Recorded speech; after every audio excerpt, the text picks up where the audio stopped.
भले माझ्याकडे सगळं आहे, पण माझा स्ट्रगलिंगचा जो पार्ट आहे, तो कधीच गेलेला नाही.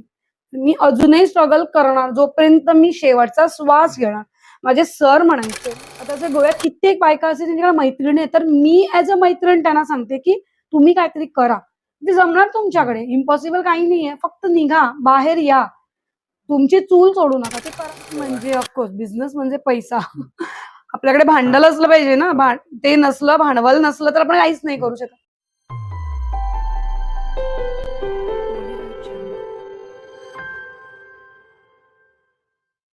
मॅडम नमस्कार. तुमचं खूप खूप स्वागत आहे. मी परत एकदा मनपूर्वक तुमचं स्वागत करतो.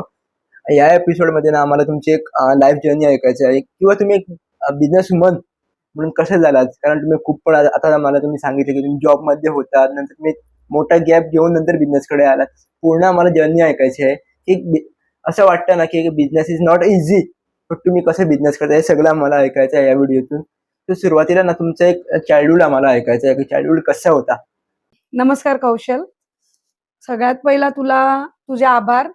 तू एवढ्या सगळ्या सिटी हे वगैरे करत असतो, त्यात तू मला सिलेक्ट केलं, त्याच्याबद्दल तुझे अभिनंदनही आणि थँक्यू सो मच तू इथे आल्याबद्दल. जर्नी सुरू हा प्रश्न तुझा पहिला होता. जर्नी आपण ह्याच्या पहिली आपण डिस्कस करत होतो काय? तर जर्नी सुरू म्हणजे मी एक गावात माझा जन्म झाला, डिचोली गावात. फोगेरी म्हणून फॅमिली आहे. त्या फॅमिलीतली मी मुलगी आणि एक मिडल क्लास फॅमिली. माझे बाबा टीचर, प्रोग्रेसमध्ये साकेला शिकवायचे आणि आम्ही एक लहानपण एक मिडल क्लास फॅमिलीतूनच वर आलेलो. शिक्षण वगैरे घेतलं मी. 10वी करून मी माझं हायर सेकंडरी एज्युकेशन घेतल्यावर मी कम्प्युटर स्टडीज करायला गेले. तिकडे मला जॉब अपॉर्च्युनिटी आली. छोट्या-छोट्या ट्रेनिंग म्हणू शकता. सो मी ते स्टार्ट केलं. त्याच्यातून अचानक एक दिवस गणेश चतुर्थीच्या वेळेला मला जॉबची संधी आली. ती पण हॉटेल इंडस्ट्री. एक्सपिरियन्स काहीच नाही आणि मी गावची होती. एक्सपिरियन्स नसल्यामुळे मला थोडंसं मनाला वाटलं, की बाबा व्हॉट इज हॉटेल आणि त्यावेळेला काय असायचं 2005 ची गोष्ट. त्यावेळेला लोकांच्या मेंटॅलिटी असं असायची, की हॉटेल इंडस्ट्री म्हणजे ती हॉटेल इंडस्ट्री. वेगळं काहीतरी माइंड असायचं. पण मला ते चॅलेंजिंग वाटलं. जेव्हा मी गेले आणि the hotel was a very reputed hotel, hotel Nova Goa. आणि मी गेले. माझ्याच एका शेजाऱ्यानी मला सांगितलं. मी माझ्या बाबांना आणि बहिणीला घेऊन गेले. गेल्याबरोबर जेव्हा कधी गेलो नव्हतो आम्ही हॉटेलमध्ये, कारण मिडल क्लास असल्यामुळे ना आमचं जेवण बाहेर आणि तेव्हा नसायचंच. आता तो ट्रेंड आहे, की आपण बाहेर जेवायचं. तसा तो ट्रेंडही नसायचा. कॉमन झालाय ते. Very much common. प्रत्येक सॅटर्डे, संडे लोक आउटिंग असतात आणि ते काही ना काहीतरी त्यांचं चालू असतं किंवा बर्थडे सेलिब्रेशन, बारसा किंवा काही ते हॉटेलमध्येच चालतं. तेव्हा तसं नसायचं. आणि माझे बाबा टीचर असल्यामुळे थोडे रूल्स अँड रेग्युलेशन, पहिलीचे टीचर थोडे स्ट्रिक्ट असायचे आणि त्यांचं नावच होतं की ते स्ट्रिक्ट आहेत. सो त्यामुळे आम्हाला कधी ही इंडस्ट्री किंवा हॉटेलचं पाय पाय बघितलंच नाही. गेले तेव्हा एक एवढं मोठं हॉटेल होतं आणि मी बसले. इंटरव्ह्यू झाला. माझे सर खूप छान होते, महेशराव म्हणून. खूप छान होते. मला म्हणाले, की "मला माहिती आहे तू गावातली आहेस आणि आणि लिटरली मला पणजीला जायचा रोड माहिती नव्हता. म्हणजे पणजीत कसं जायचं हे सुद्धा नव्हतं माहीत." तर घेतला. 2005 मध्ये माझी journey as a front office assistant म्हणून सुरुवात झाली. आणि पहिले 15 दिवस मला जागा माहीत नसल्यामुळे माझी बहीण यायची सोडायला. तर ती यायची बस स्टँडपर्यंत, मग बस स्टँडवरनं ती वेगळी बस पकडायची, बाजारमध्ये जायचं, तिकडे उतरायचं, मग ती दाखवायची मला. 2-3 रोड तिने 15 दिवस दाखवले. मग सगळ्यात शॉर्टकट रोड मी पकडला आणि मग नंतर ऑफकोर्स मला कंपनीची एक गाडी असायची, ती आम्हाला आणायची न्यायची. That is common. ती जर्नी सुरू झाली फ्रंट ऑफिस असिस्टंट. मग मीच गावची होती आणि सगळे सिटीतल्या मुली होत्या आणि खूप मॉडर्न होत्या, खूप चांगल्या होत्या. भाषांचा पण खूप फरक झाला असेल ना? ऑफकोर्स म्हणजे ती हेच वेगळं होतं, ट्रेंडच वेगळा होता. पण आपल्याला माहितीये सिटीतल्या मुली किती वेगळ्या असतात आणि असे नाही की त्या वाईट असतात, पण त्यांचं स्टँडर्ड ऑफ लिव्हिंग आमचं खूप फरक होत असतो. भलेही आम्ही त्यांच्या ह्याच्यात म्हणजे आम्ही नाहीच कंपेअर करू शकत कधी-कधी. म्हणजे पहिला, आता नाही, आता सगळंच मॉडर्न झालंय. तेव्हा तसं नसायचं. खूप पहिलीचा काळ नाहीये, पण 2005 म्हणजे ऑलमोस्ट खूप वर्ष झाली ना या गोष्टीला. मग सुरू केलं. मग त्यांनी मदत केली. म्हणजे अशा नव्हत्या की कॉपरेटिव्ह होत्या. पण मला असं वाटायचं की कुठेतरी मी कमी आहे का? पण नाही. जसं-जसं मी सुरुवात केली आणि एक होतं देवाच्या कृपेने मी नेहमी आय वॉज लाइक मी माझ्या कामाला खूप डेडिकेशन देत होते आणि डेडिकेटली मी काम केलं. काम केल्यानंतर लगेच मला सरांनाही वाटलं की काहीतरी करतीये ही. सो मला प्रमोशन मिळत गेली. मी फ्रंट ऑफिस असिस्टंटवरून direct front office manager post पकडला. आणि हे सगळं अवघ्या 3-4 वर्षामध्ये झालं. 3 वर्षात. 3 वर्षानंतर मला माझं जे डेडिकेशन होतं, खरंच त्याचा मला हे मिळाला आणि मी रिसॉर्ट मॅनेजर म्हणून मला कांदोळीला पाठवलं. मी तिथला मी तिथे गेले. मी तिथलं शिकले. मी शिकत होते. मी तरीही शिकत होते. आणि ह्या जर्नीमध्ये मी प्रत्येक लोकांना भेटायचे. म्हणजे माणूस काय आहे, कसा असतो, बाहेरचं जग काय? कारण आम्ही तर इथून जास्तीत जास्त बेळगाव इतक्याच बरोबर. पर्यंत. त्याच्या पुढे कधीतरी मुंबईला गेलो असणार लहान असताना. काही माहित नव्हतं. तर त्याच्यानंतर मला असे-असे हे आले, की मला सर पाठवायचे मार्केटिंगसाठी, हां. मीटिंगसाठी वेगवेगळ्या जयपूर, हां. गुजरात म्हणजे वेगवेगळ्या मी जर्नी केल्या. त्याच्यात मी हां. शिकले, की माणूस काय असतो, वेगवेगळ्या तऱ्हेची माणसं भेटली. तेव्हा मला कपड्यांची खूप म्हणजे खूप मला लहानपणापासून हां. कपडे आवडायचे. पण तेव्हा कसं असायचं, आम्ही मिडल क्लास असल्यामुळे आम्हाला 2दाच कपडे. हां. दिवाळी आणि चतुर्थी किंवा वाढदिवस आणि चतुर्थी. मग ते 2 कपडेच आम्ही वर्षभर हे हो. सगळ्यांचंच होतं तेव्हा. हो. आणि असं वाटायचं, की अरे बाबा आम्हाला कधी असे खूप कपडे मिळणार आणि मी कधी घालू शकणार एवढे कपडे. आणि माझी बहीण मोठी असल्यामुळे तिचे कपडे नंतर मला म्हणजे असा कळालं. ट्रेंड होता ना, तिचा युनिफॉर्म मला किंवा तिचे कपडे मला. तर नेहमी तोच ट्रेंडमध्ये मी चालत राहिले. मग माझी बहीण जॉबला लागली तेव्हा बेसिकली मी थोडेसे कपडे वगैरे घालायला सुरुवात. त्याच्यानंतर मला वाटायचं, की नाही माझं काहीतरी कपड्यांचं असावं. पण मला माहीत होतं, की it is a dream come true. हां. मला माहीत होतं, की कधी ना कधी मी करणारच आहे. पण तुम्हाला बिझनेस करणार म्हणून माहिती नव्हतंच. नाही, नाही, अजिबात नाही. म्हणजे एवढं हो. मोठं हां. नाही. खरंच नाही. उगाच काही नाही बरं. सांगायचं. मी खरंच नव्हतं मनात. तर वाटायचं की मी करायचा. मग मी जॉब केली. मी 8 वर्ष जॉब केली. खूप चांगलं शिकले.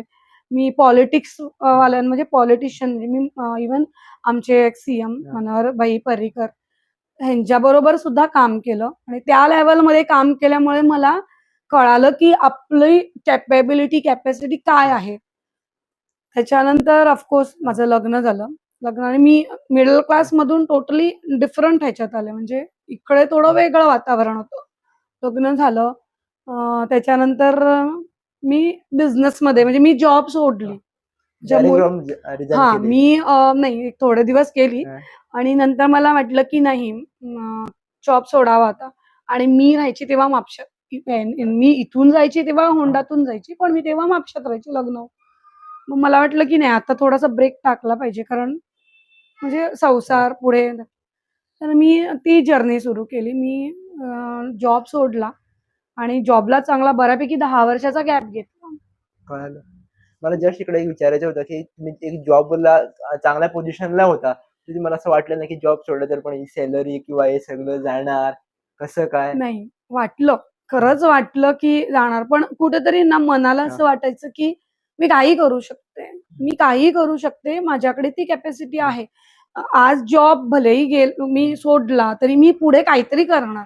बिझनेस करणार किंवा मी दुसरा आणि मी दुसऱ्या जॉबला पण कधी असं म्हणजे नाही विचार केला. कारण तो जॉब माझा म्हणजे हां. माझ्या जीवनाचा सगळ्यात म्हणजे एक्सपिरियन्स आहे म्हणू शकतोस किंवा जीवनाचा सगळ्यात happiest moment was my job. मी त्याच्यात खूप अप्स एंड डाउन्स बघितलेत, खूप बघितलेत, पण त्याच्यातून शिकले. सो तो जो पार्ट होता, जेव्हा मला वाटायचं, की मी कपडे घातले पाहिजे, मला असं हवं, ते मी सगळं तिथे केलं. मी तसे कपडे घातले. मग मला खूप आवड हं. असायची ट्रॅव्हल करायची. मी ट्रॅव्हल केलं. मी बेस्ट एम्प्लॉयी म्हणून मला अब्रॉड जायची चान्स मिळाली तिकडे. म्हणजे म्हणजे मी होय. पायऱ्या चढतच होते. तिकडे चढले फक्त पायऱ्या, उतरले नाही कधी. मग जर्नी आली तिथे मी सोडला. तेव्हा मला वाटलं, की मी मिस्टेक केली का? पण नाही. मी ते मागे टाकलं आणि मी माझी पुढची जर्नी मग मला मुलगा झाला. त्याच्यानंतर मी हो. थोडंसं ध्यान होय. त्याच्यावरच दिलं आणि त्याच्यानंतर हो. ऑफकोर्स मी काय? बिझनेस म्हणजे हा नाही, काय? मी असं बिझनेसमध्ये हां. थोडंसं लक्ष घालायला सुरुवात. तेव्हा आयडिया आली, की बिझनेस काय असतो? तर मग बेसिकली मला तुम्हाला हाच प्रश्न करायचा होता, की तुमच्या डोक्यात कसं काय आहे किंवा किंवा काय होतं अगोदर, की बिझनेस म्हणजे काय? तुम्ही स्टडी केली बिझनेस तेव्हा. म्हणजे ऑफकोर्स बिझनेस म्हणजे पैसा. आपल्याकडे भांडवल असलं पाहिजे ना. ते नसलं, भांडवल नसलं तर आपण काहीच नाही करू शकत. पैसा हा मेन इम्पॉर्टंट आहे. तो असलाच पाहिजे आपल्याकडे. आणि ऑफकोर्स त्याची थोडीशी मला पहिल्यापासून कमतरता होती. मग लग्न झाल्यावर मी विचार केला की नाही, वाय नॉट, मी काहीतरी करावं. आणि मला खूप पहिलीपासून आवड असल्यामुळे मी विचार केला की कुठलं करायचा धंदा, काय करायचं. तर बेसिकली मी पहिला शॉपवर बसायचे. त्याच्यानंतर मी हळू माझं कन्स्ट्रक्शन म्हणजे मी दुकानं बांधली खालती. मी रेंटला दिली आणि मी विचार केला की अरे बाबा, मी दुकानं बांधून मी रेंटला देते तर मी करते काय? बसून भाडं घेते. म्हणजे नुसती बसवण्याचं काम करते. अजून काही पुढे करत नाहीये. तर ते मला थोडंसं खटकायला लागलं की नाही बाबा. आणि मग काय झालं, मला माहिती नाही हे कोणी म्हणेल की नाही वाईट आहे की माझा स्लॅब गळायला लागला हा खालचा. तर मला असं वाटलं की अरे मी इतकं बांधलं आणि स्लॅब गळा. मला असं वाटलं की अरे देवा, मी काय केलेलं म्हणून तू असं केलंस. तर मी विचार केला की वरती पत्रे घालूया आता. कारण गळतोय तर खरा काहीतरी आणि रेंटवाले तर ओरडायला लागले की गळतंय. तर आता काय करायचं? म्हटलं ठीक आहे. मग मी बोलवलंय एका माणसाला. मी कोटेशन दिलं की असंच आहे, हे आहे, ते आहे. ते कोटेशन मला भयंकर वाटलं. कारण कितीही आपल्याकडे पैसा असला तरीही आपण त्या ह्याच्यातून आलेलो असतो. जिथे आपण खूप कंजूसीने वागलेलो असतो, तेव्हा आपल्याला थोडासा पैसा म्हणजे जास्त. मी विचार केला की एवढा मी पैसा घालण्यापेक्षा माझं एक ड्रीम आहे. आणि माझ्या अजून लक्षात येतं, जेव्हा मनोहर भाई जेव्हा आमच्या हॉटेलमध्ये यायचे, तेव्हा ते मला विचारायचे की तू हेच करणार आहेस की तुझा अजून काय विचार आहे? तर मी नेहमी म्हणायचे की नाही भाई, म्हाका बिझनेस करपाचो. ते बिझनेस करपाचो असं अशें नासता.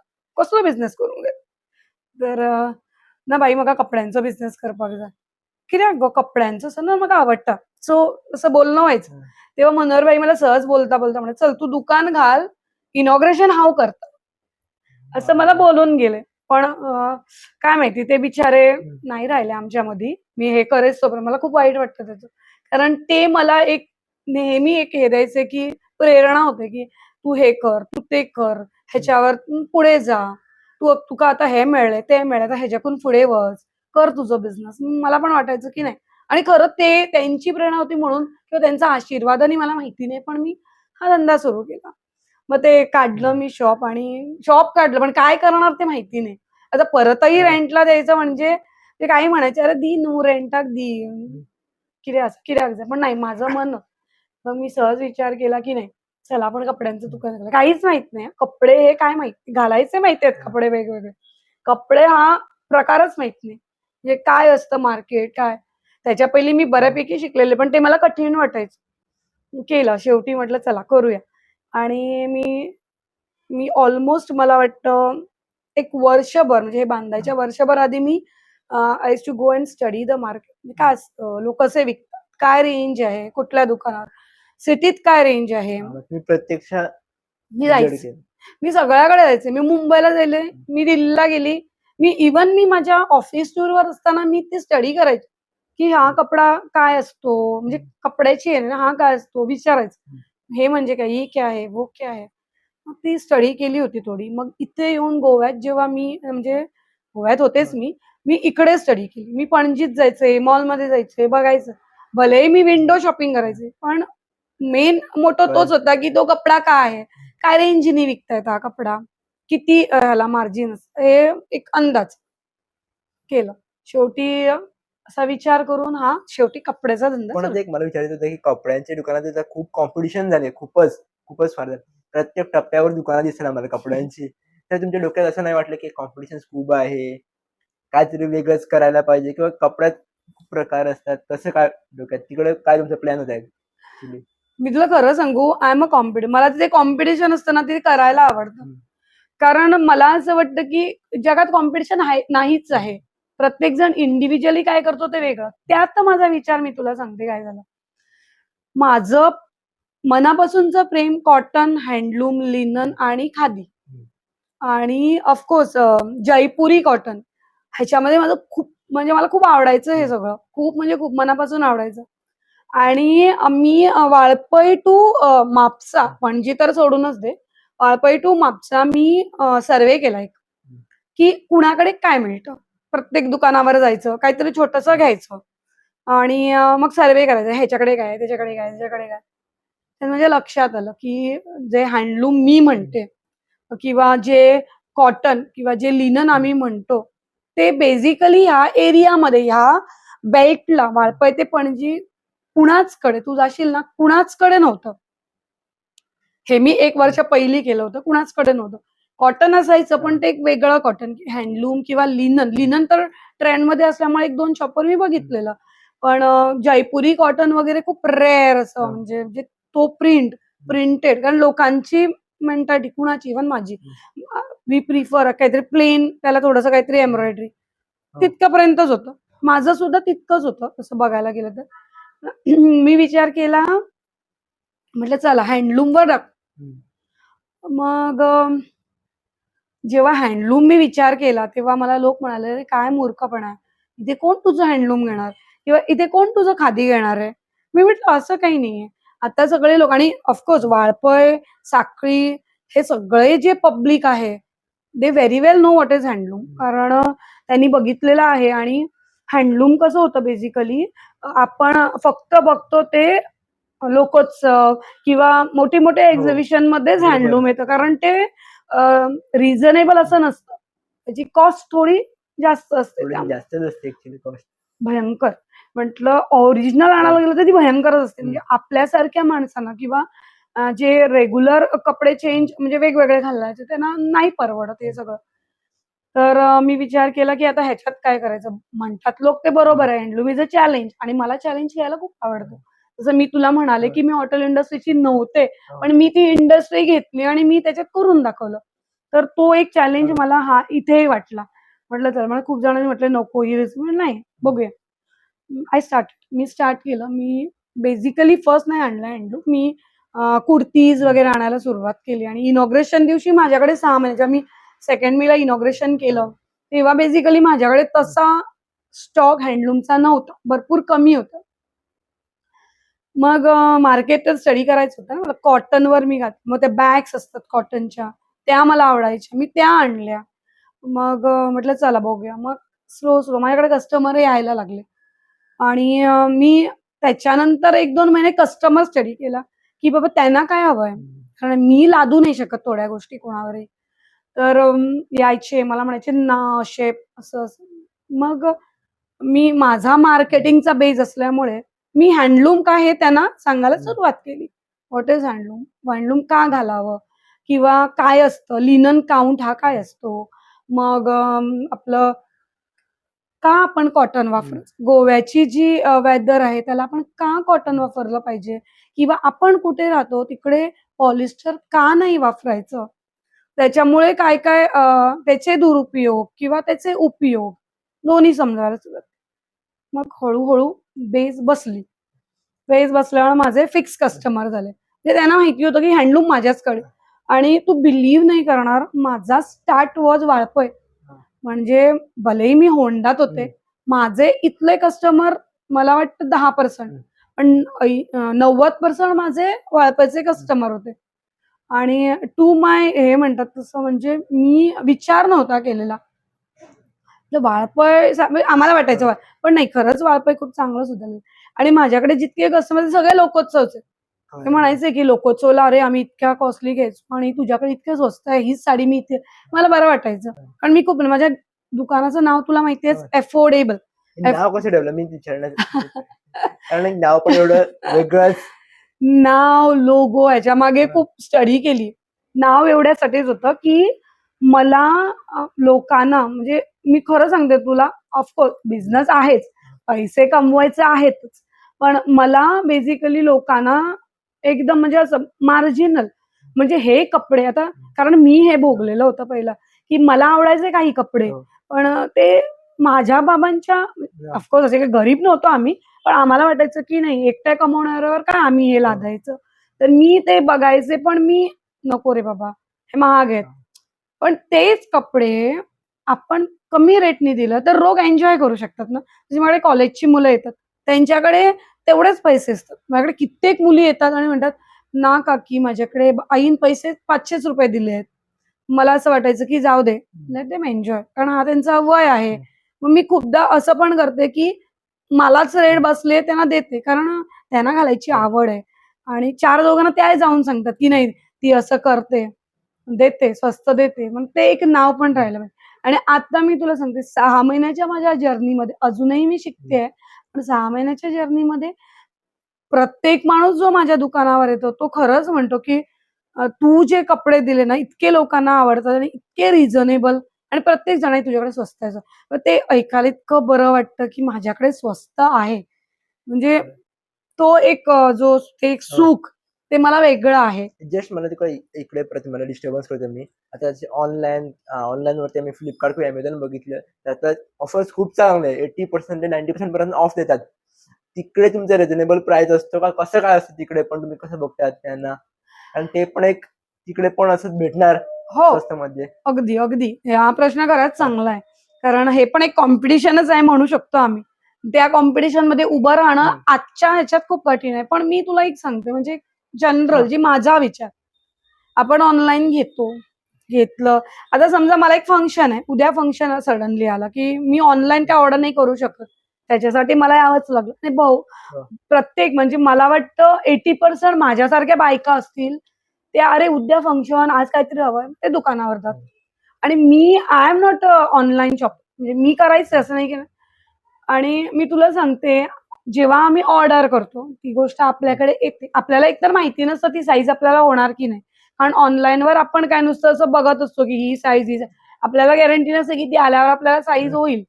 मग ती येते, मग ती आपण साईज बघतो, मग ती आपण क्वालिटी बघतो. हं. क्वालिटी. मग त्याच्यात ते रिटर्न द्यायचं. रिटर्नमध्ये तुम्हाला एक-एकदा पैसेही मिळत नाहीत. काहीदा तुमचे पैसे जातात.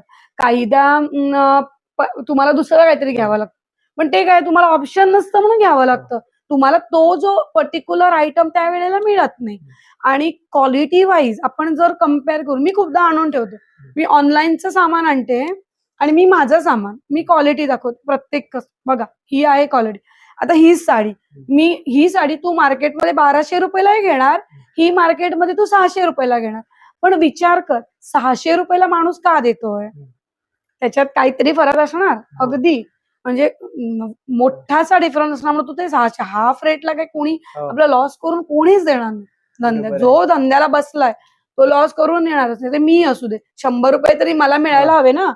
सो त्या विचाराने आपण हे करतो. सो ऑनलाईनचं हेच आहे, की एक तर तुला क्वालिटी माहिती नसते, कशी आहे. दुसरी तुझं ते रिटर्न पॉलिसी, ते करण्यात तुझा वेळ जात असतो. तिसरं तुझी साईज.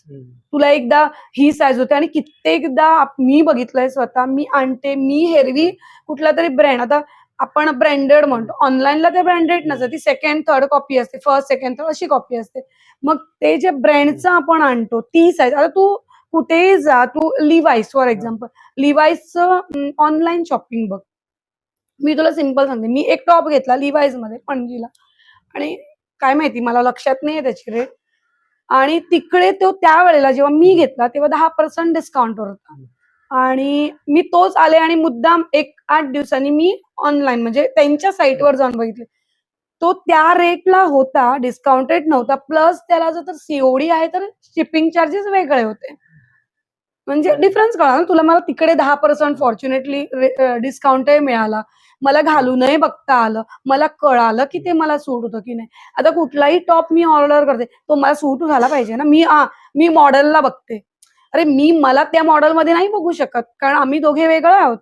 मी गावात बरोबर. राहते, ती सिटीत राहते, किंवा तिचा पहिनावा वेगळा असेल, तिथले लोक तिला बघण्याचा नजरिया वेगळा असतो, मला बघण्याचा वेगळा नजरिया असतो. सो मी ते विचार केला, की अरे म्हटलं काय आहे, ऑनलाईन घेऊन आपण काय लॉसच करतोय. आलं की मला नाही सूट होत. मग ते 10दा चेंज करत राहा. मग कधी-कधी कुरिअरवाला येतो, तू घरात नसला की तो रिटर्न घेऊन जातो. मग तू तिकडे जा, आणि एकूण हिशोब तोच आहे. एकूण हिशोब तोच आहे. आणि जे ऑनलाईनमध्ये मिळतं, ऑलमोस्ट माझं तू कुठलंही प्रॉडक्ट्स बघशील तर ऑलमोस्ट त्या रेटला आहे. पण माझी क्वालिटी चांगली असल्यामुळे मी गॅरंटेड, मला माहिती असतं की कस्टमरला मी काय सांगू शकते. मी इतकी म्हणजे लोकं सगळी लोकलच आहेत ना. मी फसवू नाही शकत त्यांना. तर ते उद्या येणार माझ्या घरी विचारायला, की "बाबा तू हे दिलेलं, तू म्हणाली होतीस." आणि मी लोकांना हेही समजून सांगते, की बाबा कॉटन आहे. कॉटन तुम्ही कसंही वॉश नाही करू शकत. तुम्ही एवढा साबण घालून त्याच्यात वॉश केलं तर ते खराब होणार. आता मला सगळ्यांना माहिती आहे ही गोष्ट. So basically that was motto की ऑनलाईनला मी माझं I am not taking online as my competitor. I am myself. माझी जी गॅरंटी आहे ती मी मी माझ्या मनात ठेवते आणि मी ती कस्टमरला I I see that my customer is satisfied. मला इकडे आणि एक विचारायचं होतं तुम्हाला की आता तुमची जी मार्केटिंग आहे स्ट्रॅटेजी आहे ती मोस्टली ऑफलाईन आहे. हो. 80% ऑफलाईन असणार आणि 20% काहीतरी ऑनलाईन असणार, डिजिटल असणार. सो आज आज असं म्हणतात की डिजिटली जास्त ऍक्टिव्ह असायला पाहिजे, ऑनलाईन जास्त ऍक्टिव्ह असायला पाहिजे. तर तुमच्या ह्याच्यात काय म्हणणं आहे की तुमचा दृष्टिकोन कसा आहे याला बघण्यासाठी? नाही, अगदी ऍक्टिव्ह असलं पाहिजे. कारण मी तुला सांगू मी सोशल मीडिया किंवा आपलं इन्स्टा, मी खूप मागे आहे त्याच्यात. हम्म. मी त्या ह्याच्यात मी एवढी स्मार्ट नाहीये. आणि ऑफकोर्स असलं पाहिजे. Social media is must. जसं आता तू आलास, हो. तुझ्याकडे फॉलोअर्स असतील भरपूर जे माझ्याकडे नसतील. तुझ्याकडे वेगळे फॉलोअर्स असतील, माझ्याकडे वेगळे फॉलोअर्स असतील. माझ्याकडे लोकल फॉलोअर्स असतील, तुझ्याकडे वर्ल्ड वाईड असे फॉलोअर्स असतील. तर जेव्हा तू माझा व्हिडिओ टाकशील तेव्हा मला वाटतं माझ्यापेक्षा 90%, 90 कुठे 99% लोक तुझ्याकडे जास्त लक्ष असणार माझ्यापेक्षा. So that is very important की लोकांना कळलं पाहिजे की माझ्याकडे काय आहे. आता कित्येक दुकानं आमच्या गावात आहे, पणजीहून लोक येऊन तिकडे शॉपिंग करतात. कारण ते मार्केटिंग किंवा एक कोणतरी असं असलं पाहिजे जे ऍडव्हर्टाईज करणार माझं की एक 4 लोक आता ती माझ्याकडे येतात, पणजीचे लोक येतात, ओल्ड गोवाचे येतात, माझ्याकडे मापशाचे लोक, ते 4 लोकांना जाऊन शकतात. नाही ते गाव आहे पण तिकडे इतकं चांगलं चालू आहे, तो तुझं हे चालू आहे, तुझं म्हणजे तुझ्याकडे इतकं चांगलं मिळतं, किंवा ते लोक जाऊन सांगणार की रिझनेबल मिळतं तुझ्याकडे. हा माणूस जाणार, तो माणूस, म्हणजे ते चेन सारखी जात असते. पण त्याच्यापेक्षा जास्त मला वाटतं सोशल मीडिया आणि आजकाल प्रत्येकाकडे हातातच मोबाईल असतो, त्यामुळे चालू असतंच कुठे काय चालू आहे, कुठे काय. That is very much important. आणि मी करते फेसबुक, मी लाईव्ह नाही करत कारण मी जसं तुला पहिला म्हणाले की आय एम लर्निंग स्टेज. मला ते शिकायचं आहे, अजून खूप पुढे पुढे खूप जायचं आहे अजून. तर मीही त्या ह्याच्यावर येणार की मी सोशल मीडियामध्ये जाणार, मी माझे पोस्ट इन्स्टाला टाकणार, जसं मी आता फेसबुकला टाकते, थोडे लोक बघतात आणि आय एम गेटिंग फॉलोअर्स. आणि त्याप्रमाणे आता असं विचारतं तुम्हाला एक 6 महिने झाले बिझनेसमध्ये, ते लोकांचे फीडबॅक कसे काय येतात ते मला ऐकायचं आहे. कारण एक ऑनलाईन फीडबॅक देणे आणि ऑफलाईन फीडबॅक देणे खूप फरक असतो. कोर्स खूप म्हणजे खूप. आणि मी तुला सांगू, मला वाटतच नाही की मी गावात आहे. आणि जो चॅलेंज मी एक्सेप्ट केलेला देवाच्या कृपेने, स्वामी समर्थांच्या कृपेने, माझा हा चॅलेंज खरंच त्यांनी इतका चांगला धरून ठेवला की प्रत्येक कस्टमर माझा येतो तो चांगलं, म्हणजे प्रत्येक कपड्यावर त्यांचा चांगला कमेंट असतो. मी तुला एक साधंसं सांगते. 6 महिने पहिला जेव्हा मी दुकान उघडलं, मी कॉर्डसेटला सुरू केली. मी कॉर्डसेट आणायची आणि कॉर्डसेट आता खूप फॅशनमध्ये आहे. कुठेही आउट ऑफ गोवा जाशील तर कॉर्डसेट हे रेग्युलर, म्हणजे लोक वापरत असतात day to day. Office use म्हणा, कुठे एअरपोर्टला जायचंय किंवा कुठेही आता पटकन आपल्याला टूर करायचा आहे, ट्रॅव्हल करायचं, तर कॉर्डसेट बरे पडतात. ते घाल आणि तू निघून जा. Very comfortable. पॉकेट्स असतात, हे असतात. आणि आजकाल लोकांना पॉकेट सिस्टम आवडते. तर मी आणले जेव्हा 6 महिने, तर मजा अशी झाली आणि मी बऱ्यापैकी स्टॉक आणला. मी जयपूरहून आणले प्युअर कॉटन आणि चांगले व्यवस्थित चांगल्या क्वालिटीचे आणले आणि रिझनेबल रेट. त्याची युज्युअली रेट 1200-1300 असते आणि मी 850-900च्या रेंजमध्ये ते ठेवले. तर जेव्हा मी मी I was trying to do marketing की बाबा हा कॉट सेट आणि हा असा घालायचा किंवा काय. तर प्रत्येक जण मला म्हणायचे, अरे हे काय नाईट ड्रेस आणून ठेवले आणि कॉट्स, काय त्याला नाव दिलंय कॉट सेट. तसे खूपसे होते माझे कस्टमर. बऱ्यापैकी एक 20% तरी होते की. आणि 80% माहित होतं कॉट सेट काय आहे, पण नाही इथे नाही घालत. जेव्हा असे चांगले चांगले लोक म्हणायचे की नाही ते नाही घालत ना, तर आम्ही कसे घालणार, ट्रेंड नाहीये. तर शेवटी मी तुला सांगते, मी सुरू केला ट्रेंड, मी घालायला लागले, मी घालून फिरायला लागले, मी ऍड केली. पण ऍड केल्यावर लोकांना असं वाटायचं की ही काही घालते आणि मला सवय आहे. मी काही घालते, म्हणजे मी काही कॉम्बिनेशन करते. म्हणशील तर तू मी साडी कशी म्हणजे असं काहीतरी इंडो वेस्टर्न टाईप किंवा असं काही, म्हणजे त्याला मिक्स मॅच म्हणू शकतो आपण. आणि मला पहिलीपासून आवड आहे. आणि मी म्हणजे चॅलेंजिंग हे का नाही होऊ शकत, चल ब्लाऊजवर का नाही आपण स्कर्ट घालू शकत किंवा जीन्सवर का नाही आपण ब्लाऊज घालू, म्हणजे असं काहीतरी वेगळं पहिलीपासून करून. आणि मी जेव्हा इथे राहायला आले 20-25 वर्षाच्या पहिली होंडात, तेव्हा I was a challenge for everybody, की प्रत्येक जणांना काहीतरी वेगळंच करत असते. तर मी कॉर्सेट घातलं तेव्हाही लोकांना वाटायचं की ही नाईट ड्रेस घालून फिरते, कारण लोकांना असं वाटतं की ही काही घालून फिरू शकते, म्हणजे नाईट ड्रेसही ती बाहेर घालू शकते. तर मग मी ऍडव्हर्टाईज केली. मग शेवटी मला लक्षात आलं की नाही, हे पण नाही इथे चालणार. मग मी काय केलं माहितीये, मी व्हिडिओज बघायची सेलिब्रिटीज, आणि ते एअरपोर्टला घालायचे. मग मी ते व्हिडिओ सेव्ह करायची, मी स्क्रीनशॉट मारून ठेवायचे. मग मी लोकांना सांगायची की बाबा बघा, हे एअरपोर्टवर घालतात लोक हे. मग ते, आणि टू माय सरप्राईज मी तुला खरं सांगू का, माझे ठाणे 70चे इतके चांगले कस्टमर, आणि ते 2-2, 4-4 कॉर्सेट माझ्याकडून न्यायचे. आणि मला इतकं बरं वाटलं की आय स्टार्टेड फ्रॉम ठाणे. म्हणजे 70चं पाऊल किंवा 70चं जे आपण, ठाणे हे गाव छोटं सुद्धा असलं तर ते खूप फेमस आहे. आणि तिथले लोकांनी हे सुरू करायचं म्हणजे मला खूप बरं वाटलं, की मला वाटलं की नाही, खरंच म्हणजे लोकांपर्यंत पोहोचतंय माझं काय सांगतात ते. आणि घ्यायचे खूप जण. मग मी जे ट्रेंड सुरू केला आणि त्याच्यानंतर मग मी बघितलं, हळूहळू 6 महिन्यानंतर यायला लागले सगळ्याकडे. आणि अजूनही म्हणशील तर तसे गोव्यात नाही तेवढे, म्हणजे तेवढे फ्रेंडली नाहीयेत कॉर्सेट, पण आता सुरू झालेत. आता खूप सुरू झालेत आणि मी खूप म्हणजे खूप विकले कॉर्सेट. खूप कस्टमरांनी घेतले, रिव्ह्यूही चांगले होते. रिपीट कस्टमर जे आहेत मला कॉर्सेटला, आणि जसं मी म्हणाले हँडलूमला. आणि माझं मेन जे शॉप आहे त्याच्यात हँडलूम, लिनन, जसं मी पहिला म्हणाले तेच असतं.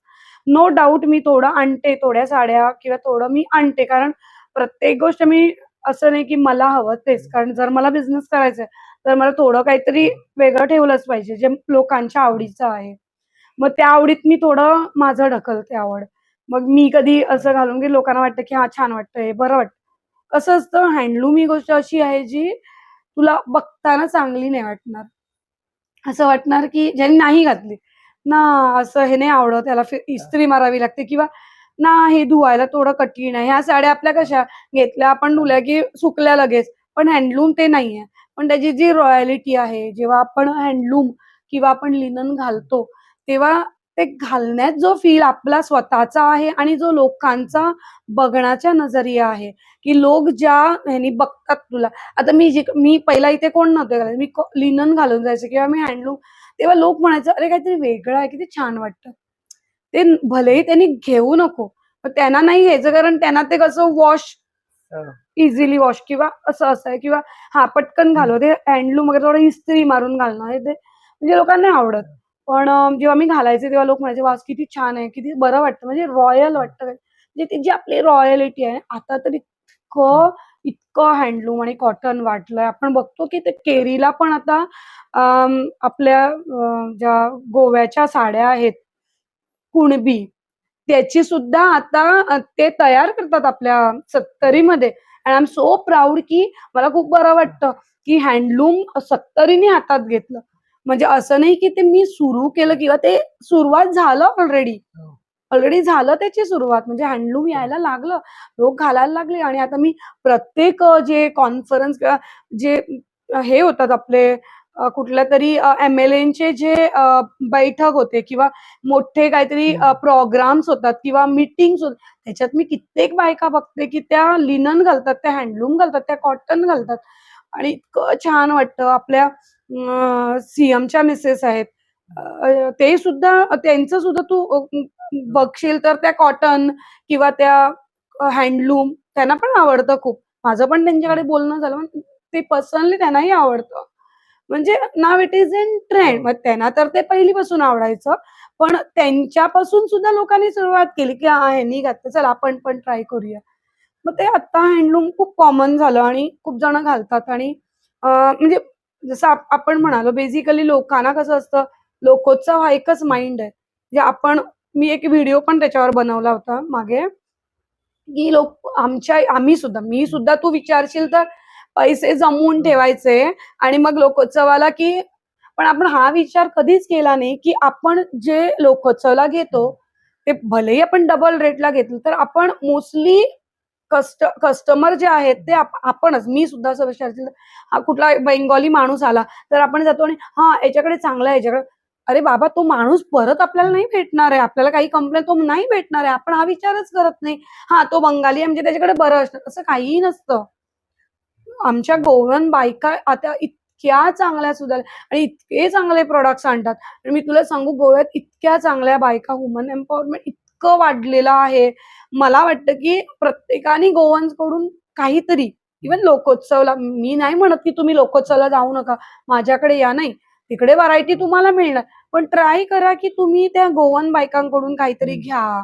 म्हणजे आपलं जी संस्कृती आहे, आपण आपण कधीही विचार, म्हणजे आपण बघतो कित्येक लोक जातात आणि असं, म्हणजे मी नाही म्हणू शकत हे हे तुझं लाईव्ह किंवा तुझं व्हिडिओमध्ये जाणार, ऍक्च्युअली बोलणं बरोबर नाही, पण आपण बघतो, इव्हन आमची सुद्धा मेंटॅलिटी, हा तो कुठून तर कलकत्ता ना, तो चांगला, म्हणजे माझे कस्टमर नाही, कलकत्तातून माणूस येतो, तो कपडे आणतो. अरे, तो कलकत्ताहून आणतोय कपडे, मग जाणार का तुम्ही कलकत्ताला त्याला परत भेटायला?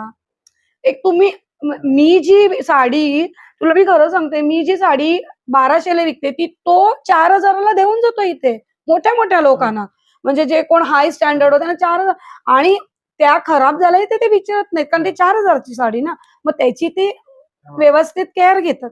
पण मी म्हणते का, तुम्ही तीच आमच्याकडून घेऊन बघा, त्याच वेळेन तुम्ही त्याची केअर घ्या, तुम्हाला लाईफ टाईम मिळणार ती साडी, किंवा लाईफ टाईम मिळणार तो ब्लाऊज. आता ब्लाऊज, रेडीमेड ब्लाऊज आपण किती किती, माझ्याकडे इतके कस्टमर आहे, जेव्हा मी रेडीमेड ब्लाऊज सुरू केले, ते इतके कस्टमर अजून येतात आणि लोक विचारतात, कोणीतरी सांगितलं रेडीमेड फक्त इथेच मिळतात, मला खूप बरं वाटतं. आणि it is an Calcutta product, मी नाही म्हणत नाही, मी पण कलकत्ताहूनच आणते, पण तो प्रोडक्ट काही लोक ते जाऊन तिकडे घेतले, ते विचार नाही करत, बाबा ते आपल्याला तो माणूस परत मिळणार. आता ते माझ्याकडे काही कंप्लेन असली तर तुम्ही येऊ शकता, नाही बाबा हे आहे, किंवा तुम्ही बघू शकता ऑनलाईन, तुम्ही डॅमेज नाही बघू शकत, आणि त्यांचं कंपल्सरी असतो. आता तुम्ही कुठल्या तरी ऑफिसमध्ये आहे, किंवा तुम्ही व्हिडिओ नाही केला चुकून आणि ते डॅमेज झालं, मला झालंय असं, डॅमेज झालं ना, आपने व्हिडिओ नाही बनाया तो हम लोग कैसे रिटर्न लगे. इथे नाही ना, इथे तू स्वतः बघतोस, स्वतः तू बघ प्रोडक्ट काय आहे, त्याचा मटेरियल काय, तू ट्राय करून बघतो, तुला किती सुंदर वाटतो, किती फिटिंग बसतं, किंवा त्याला काही डॅमेज आहे का, मग तू तिकडे नाही हे डॅमेज आहे, हा हे मी नाही घेऊ शकत. ऑनलाईनला तू ते नाही करू शकत, किंवा ते कुठून ऑर्डर करतोस तू ते नाही करू शकत ना. So that is again a difference between me and online competitor. Madam, मी असं एक बघितलं होतं की मी ऍक्च्युली रॉंग म्हणत नाही, कारण एक गोचित लोक असं म्हणतात की मारवाडींकडे बिझनेस बरं, आता गोयकरांकडे होत नाही, असं काहीतरी म्हणतात. कारण ते गोव्यामध्ये तुम्ही स्पेशल वुमन आहात, जे तुम्ही बिझनेस करता, तर तुमचा माइंडसेट कसा आहे की गुजराती किंवा राजस्थानी लोक आहेत आणि गोवन बिझनेस, जे वुमन्स बिझनेस करतात, त्यांच्यात फरक काय, कसं काय आहे? मी तुला खरं सांगू, एक तर मी पहिला खूपदा, आता मागासपासून आम्ही बोलतो, खूपदा म्हणाले there is no competition. First of all, मला वाटत नाही की मी मारवाडी बरोबर किंवा मी गुजराती कोणीही असू देत आउट ऑफ गोवाचं आय एम अ कॉम्पिटिटर, नाही, अजिबात तसं माझ्या विचारतच नाही. पण हा, हे आहे, लोकांची मेंटॅलिटी आहे की मारवाडी बिझनेस चांगले करतात. मी तुला सिंपल सांगते याच्यावर एक गोष्ट, कसं असतं, जेव्हा मारवाडी बिझनेस करतात, त्यांचा, they are business minded, we are not business minded. आम्ही बिझनेस मे बी आमच्या आवडी, किंवा मे बी पैसा तर आहेच, किंवा आमची आवड, किंवा एक गरज, या आणि त्यांचं कसं असतं, पैसा करायचाच असतो त्यांना, नो डाऊट, पण त्यांचं कसं असतं, मार्केट कॅप्चरिंग, ते मार्केट कॅप्चर करतात. म्हणजे आज मी आले समजा, मी उद्या माझ्या बहिणीला आणणार, भावाला आणणार, म्हणजे त्यांचं ते, that's a chain of people comes from Rajasthan to Goa. So हे मार्केट ऑलरेडी आमचं कॅप्चर झालेलं आहे. पण बघायला गेलं तर मी ह्या बाबतीत मला म्हणावंसं वाटतं की आमच्या सीएमनी जे बायकांसाठी, लोकल बायकांसाठी ज्या ज्या सुविधा ठेवल्या आहेत त्या खऱ्याच खूप सुंदर आहेत, आणि मला वाटतं प्रत्येक बाईने त्याचा उपयोग करून घेतला तर आपल्याला ते मारवाडी हे ते त्याचा विचारच, म्हणजे नाहीच, म्हणजे मारवाडी हा डोक्यातला विचारच जाणार, तो धरूनच आहे. आणि धंदा जेव्हा आपण करतो तेव्हा तो विचारच काढून टाकायचा.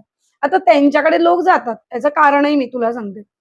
आम्ही 11 वाजता दुकान उघडतो किंवा 10 वाजता, त्यांचं ते 7 वाजता दुकान उघडतात, ते लंच ब्रेक नाही घेत, ते रात्री 11 पर्यंतच. आमच्या गोव्यात कसं असतं, आम्हाला भलेही आम्ही ते कमवायला गेलं असतं, आम्हाला ती एक रेस्ट पार्ट जो असतो तो हवा असतो. कारण दुपारी जेवलं की ना रे, डोळं लागून जाय 10 मिनिटं, ते खूप इम्पॉर्टंट असतं आम्हाला. आणि ते प्रत्येक गोव्यावाल्याला आहे. कारण बाहेर तू कुठेही जा, लोक असेच म्हणतात गोव्यावाले सुशागात. ऑफकोर्स आम्ही सुशागातच आहोत. आणि आमचं कसं असतं, त्यांच्याकडे कसं असतं काही नाही असं नाही. आता माझ्याकडे तू येशील, माझ्याकडे हँडलूम येते, त्यांच्याकडे नाही. त्यांच्याकडे सगळ्या टाईपचं. आणि जर तर ते त्यांच्याकडे नाहीये, तर त्यांच्याकडे जे आहे ते त्यापेक्षा किती बरं हे एक्सप्लेन ते करून देतात. आणि आमच्या लोकांच्या डोक्यात बसलेलं आहे की हा मारवाडीकडे स्वस्त आहे. जसं मी मगाशी म्हणाले, ऑनलाईन आणि ऑफलाईन. मारवाडी आहेत ऑनलाईन बिझनेस, आम्ही आहोत ऑफलाईन बिझनेस. आम्ही म्हणणार की नाही 4 नंतर तो शेजारी येऊन आम्हाला काय म्हण, ते तसं नाही विचारणार. तो कस्टमर आला, त्याने घेतलं, तो गेला.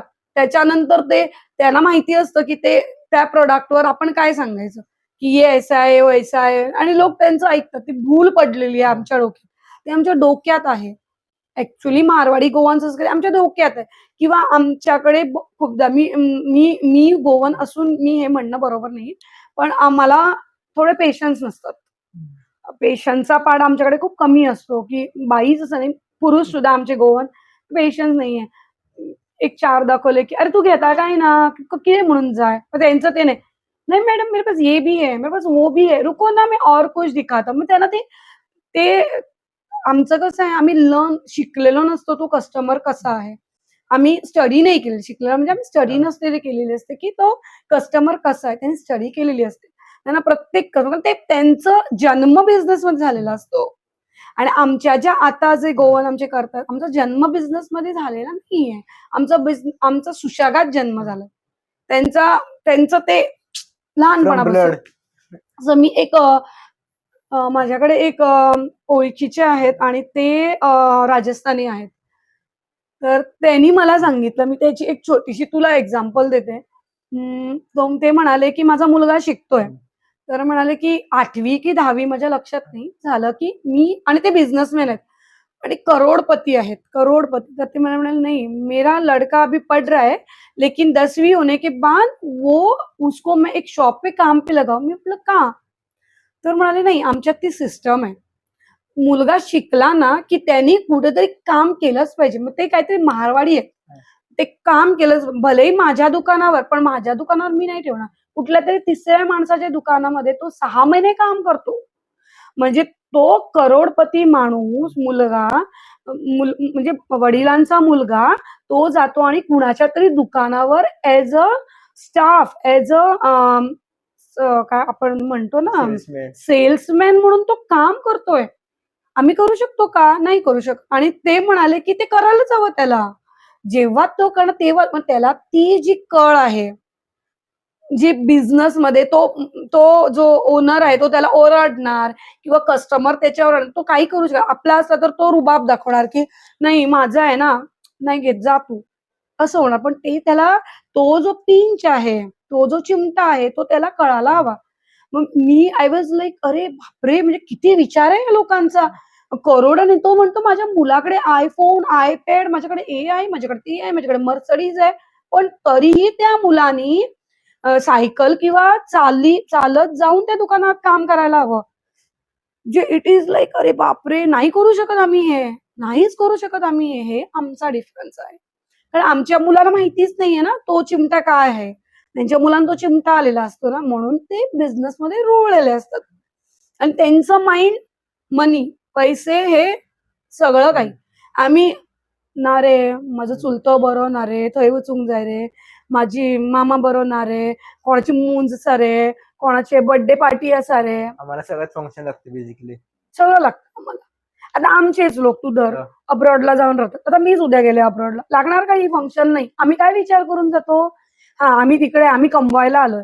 आम्ही 12 महिने कमवत बसतो तिकडे बाहेर जाऊन. आता तू आपला दुबईला जा, कुवेतला जा, आउट ऑफ इंडिया कुठेही जा. माझी सुद्धा मेंटॅलिटी तीच असणार, की नाही मी बाबा इथे कमवायला आलोय थोड्या दिवसांसाठी, मी इथे कमवूनच आणणार. मग शेवटी असं होतं, की इथे कमवलं ना इथेच घर. मग ते राजस्थानींचं सेम झालं. ते तिकडून आले, इथे ते कमवायला येतात आणि शेवटी ते इथे आपलं घर बसवतात, की हां, हे गाव चांगलं आहे. पण आमच्या गोवनचं कसं होतं, पाय वळतो. आम्ही कुठेही राहिलो ना, परत आम्हाला गोव्यात यायला हवं. कारण गोवा हा गावच हे सॉरी स्टेटच असं आहे, की नाही राहू शकत. बाहेरचे लोक येऊन जर गोव्यामध्ये सेटल होतात, तर आमच्या गोवन्सला आणि मला विचारशील तर I am proud of my place. मला खूप फील होतं, की आणि मला असं कुणी काही म्हटलं माझ्या गावाला किंवा माझ्या गोव्याला, मला खूप वाईट वाटतं आणि त्याच्यावर मी इतकं भांडते, की नाही, अरे का? माझा ब्रेड अँड बटर आहे तर तुझा पण आहे ना. तू पण इथे येऊन काम करतोस ना. तुम्ही बाहेरून येऊन इथे गोव्यात काम करता आणि तुम्हीच गोव्याला जर तर काही बोलला. आमच्या गोव्यात किती सुधारणा झाली. सेमने किती काय काय चांगलं केलंय. किती चांगलं आहे. हे छोटंसं स्टेट असून आम्ही खूप म्हणजे आता ह्युमन एम्पॉवरमेंट म्हणशील तर गोव्यात किती वाढलंय. तू कुठेही जा, कुठल्या एक्झिबिशनला प्रत्येक स्टॉल बाई असणार. प्रत्येक पुरुषांचे स्टॉल जर तर 100 स्टॉल आहेत, तर मला वाटतं त्यातले 20 स्टॉल पुरुषांचे असतील. 20 सुद्धा नसतीलच, पण दर 20 बाकीचे स्टॉल हे आमच्या बायकांचेच असतात.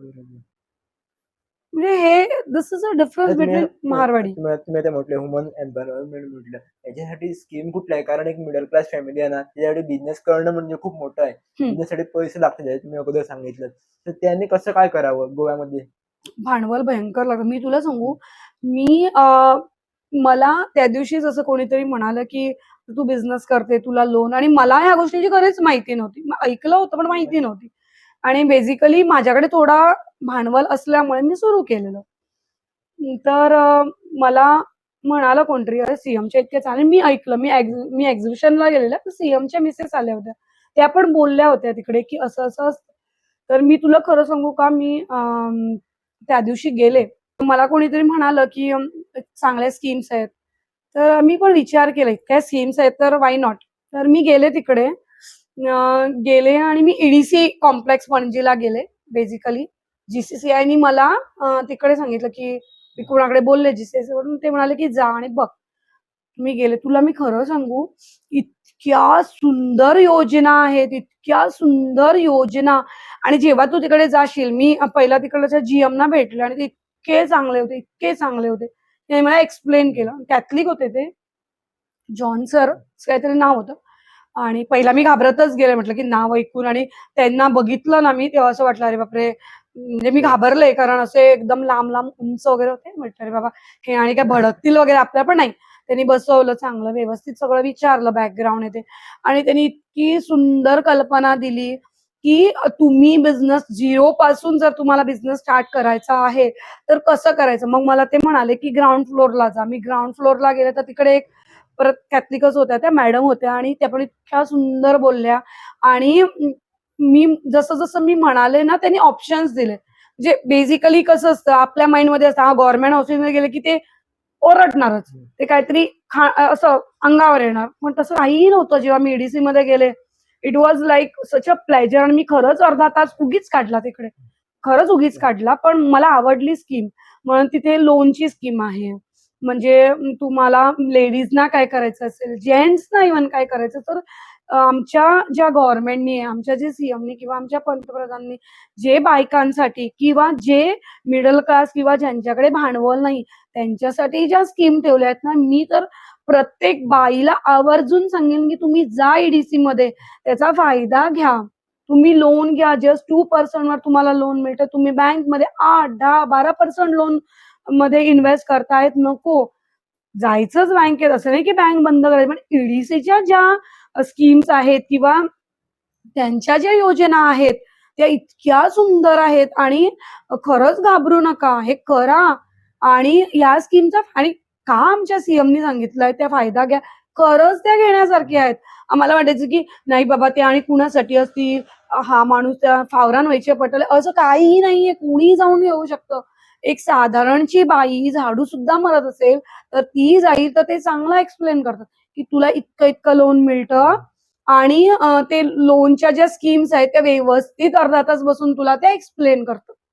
आणि सुंदर आहे मी ह्या माध्यमातून तुझ्या ज्या YouTubeच्या किंवा तुझ्या ज्या सोशल मीडियाच्या माध्यमातून मी प्रत्येक बाईला सांगू इच्छिते, की चला तिकडे जाऊन बघा. नाही तुम्हाला आवडलं, असं नाहीच होणार की नाही आवडलं. तर तुम्ही तो विचार सोडा. पण तुम्ही जाल ना तुम्हाला 100% काहीतरी एक छोटंसं सुरू करा. मी नाही म्हणत की एकदम मोठं सुरू करा. छोटंसं सुरू करा आणि या योजनांचा फायदा घ्या. माझ्या डोक्यात एक एक असे क्वेश्चन स्ट्राईक होते, की त्या बिझनेससाठी बिझनेस नाही, मग ऑलमोस्ट एक असा सक्सेस होणार की फेल होणार काय माहिती नसतं. किती प्लॅन केला, किती स्ट्रॅटेजी काढली ते माहितीच नसतं. हम्म. प्रॅक्टिकल वेगळं असतं आणि थिअरी वेगळी असते, जे Of course. करतो आम्ही. सो आम्ही जेव्हा लोन घेणार किंवा कुठली पण लोन घेणार, त्यांना जर माहिती नसतं ना, इन केस बिझनेस फेल झाला तर त्या लोनचं काय कसं करायचं, त्या महिलांनी स्पेशली ज्यांच्याकडे ती कुठेतरी मिडल क्लास असणार त्यांनी काय करायचं, असे डोक्यात प्रश्न स्ट्राईक झाला माझ्या. मी तुला सांगू, मला विचारशील तर काही इम्पॉसिबल नाहीये. बायकांनी हे करावं आणि कुठलाही बिझनेस फेल नाही होत. कारण आपण जर तर त्याच्यात, कारण मी तुला सांगू, हे मी पुरुषांबद्दल म्हणू शकते, फेल होऊ शकतो कारण पुरुषांचं थोडं वेगळं असतं. पण बायकांचा जो व्हील पॉवर असतो ना, मी सांगू त्याच्यावर, आणि बायका काहीही करू शकतात.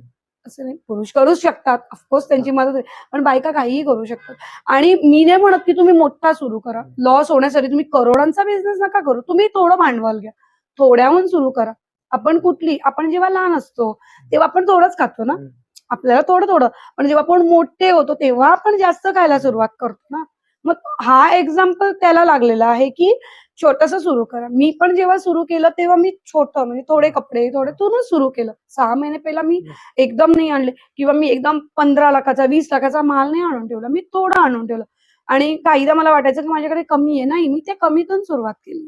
कुठलीही गोष्ट तुम्ही छोट्यातून, आता लॉस हा विचारच नाही ठेवायचा पहिला, आणि झालंच जरा, म्हणजे हे आउट ऑफ क्वेश्चन आहे पण झालंच, तर गव्हर्नमेंटने त्याच्यावरही स्कीमी ठेवल्यात. तुम्हाला जेव्हा तुम्ही लोन ते रेग्युलर भरता तेव्हा तुम्हाला त्याचं रिबेट मिळतं, त्याच्यानंतर तुम्हाला सबसिडी मिळते त्याच्यावर. मग त्याच्यातून आणि लॉस मला नाही वाटत कुणाला होणार, अगदीच नाही होणार, कारण गव्हर्नमेंटच्या स्कीम इतक्या चांगल्या आहेत. त्याचा फायदा घेतला तर आय डोंट थिंक सो की कुठला बिझनेस इम्पॉसिबल आहे. आणि जसं मी म्हणाले की छोटा स्मॉल स्केल बिझनेस सुरू करा, एकदम आपण काही मोठं नाही होऊ शकत ना, आपण लहानातूनच मोठं झालेलो असतो. आपण झालो असतो तेव्हा 3 किती जण तर 2.5 किलोचे पण जन्माला आलेले असतात, पण ते मोठे होईस तोपर्यंत 100 किलोचे झालेले असतात. मग तो एक जो त्या जन्मापासून तो 100 केजी होण्याचा जो प्रवास आहे, तोच बिझनेस आहे शेवटी. मग मला वाटतं तो प्रत्येकाने एक्सपिरियन्स केलाच पाहिजे. आणि प्रत्येक बिझनेसमध्ये रिपीट कस्टमर मेन असतं. ते रिपीट कस्टमर कसं घेऊन यायचं किंवा तुम्ही कसे घेऊन येतात?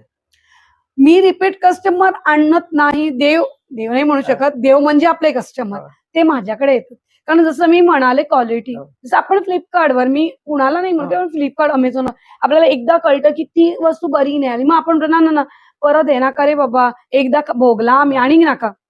ते आपल्याकडे नाही होत. जेव्हा वॉक इन कस्टमर येतो, तो त्याची क्वालिटी बघतो. आणि असं नाही की कपड्यांचं मी तुला एक सांगावसं वाटतं की कपडे हे रोज जाण्याचे नाही हा विचार. हां. कारण रोज काही तू कपडे नाही घेणार. आम्हीच कुठे घेतो रोज. कधीतरी ओकेजनली किंवा ऑफिसला जायचं असेल तर 6 महिन्यांनी एकदा, 3 महिना. आता ट्रेंड आहे. मुली काय करतात, आता महिना 2 महिना घातलं की ते वेगळं काहीतरी घेतात. मग तसे कस्टमर असतात. तर तो विचार पहिली केला पाहिजे की आत्ता जाणार माझे कपडे सगळे, आज आणले तर सगळेच आज जाणार. असं होत नाही. त्याला वेळ जातो. मग स्टडी करावी लागते आणि कस्टमर हा आपण खेचायचा असतो.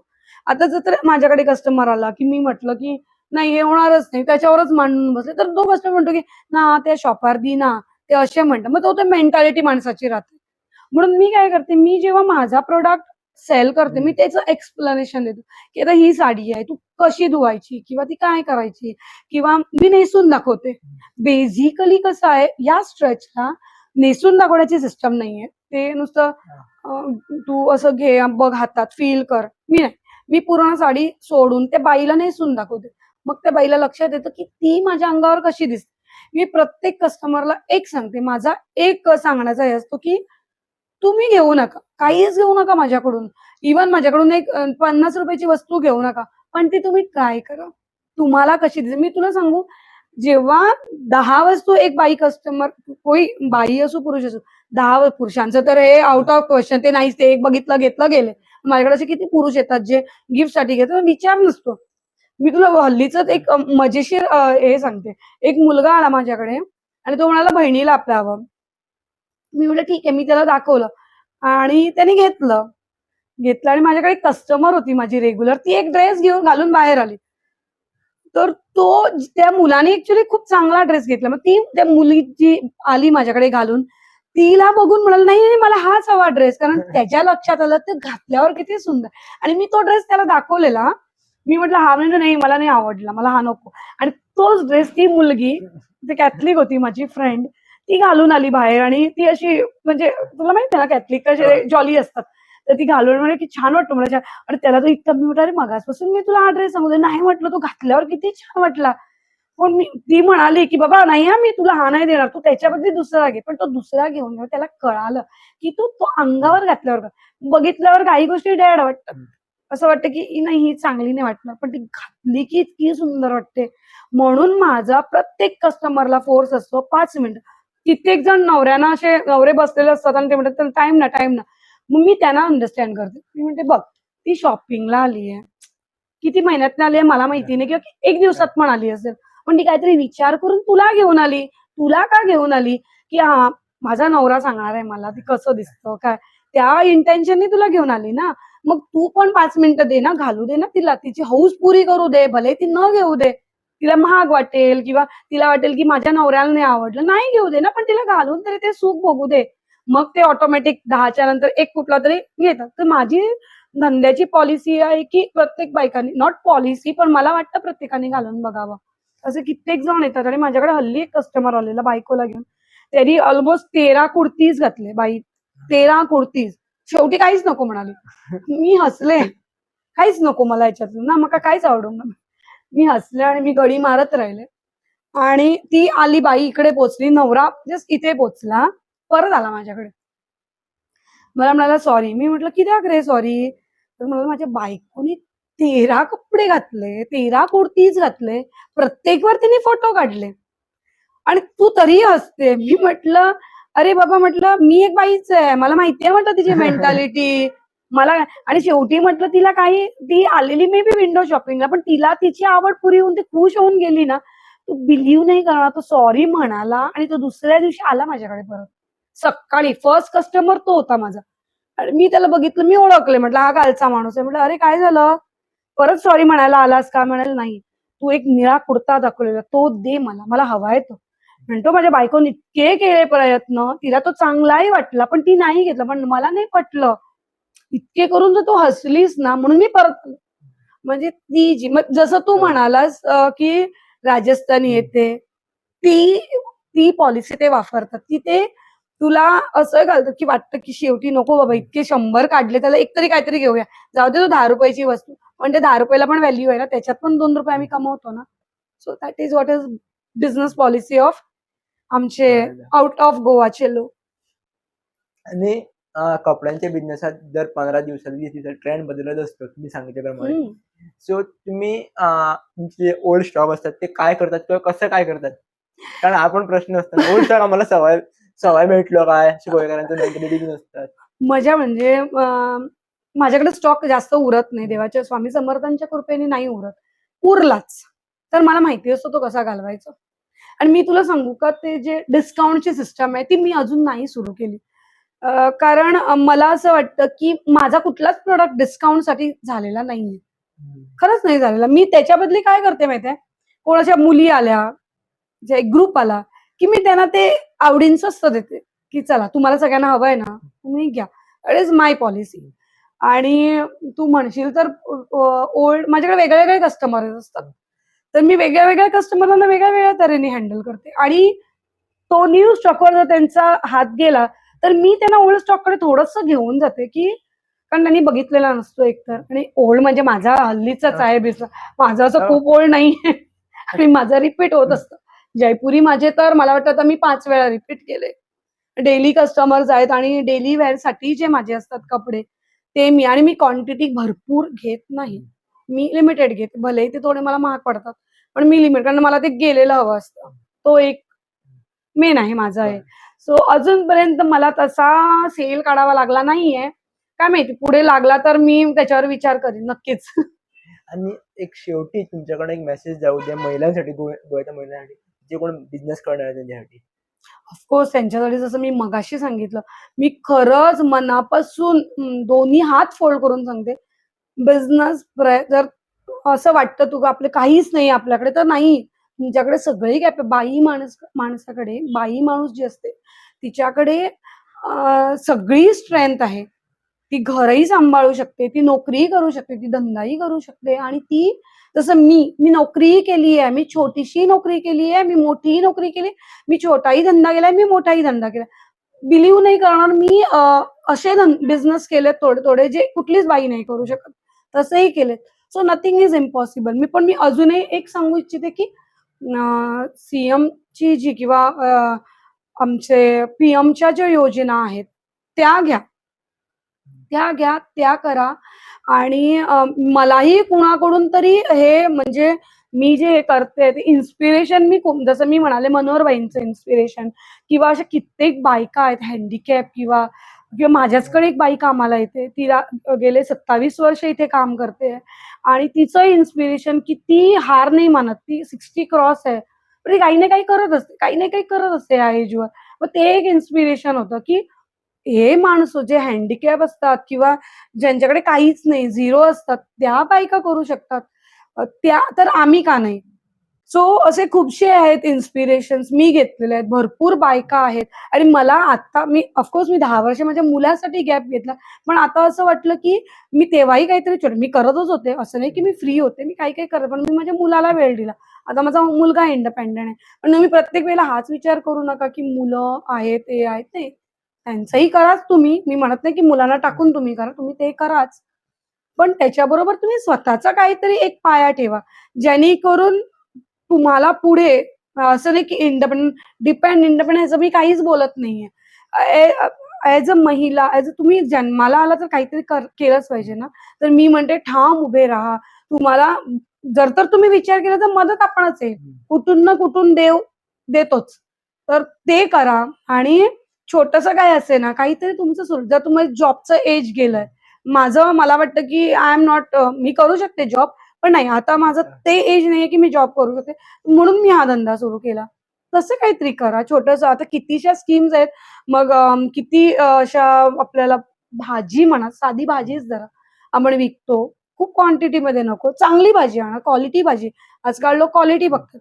माझे कस्टमर येतात ते क्वालिटी बघतात. ते रेट नाही बघत, क्वालिटी बघतात. माझा प्रत्येक कस्टमर तो कुणीही असू, मला देव आहे, तो क्वालिटी बघतो. ती क्वालिटी प्रमाणे गेलो तर क्वालिटी प्रॉडक्ट्स आणा थोडे काहीतरी. ते सुरू करा.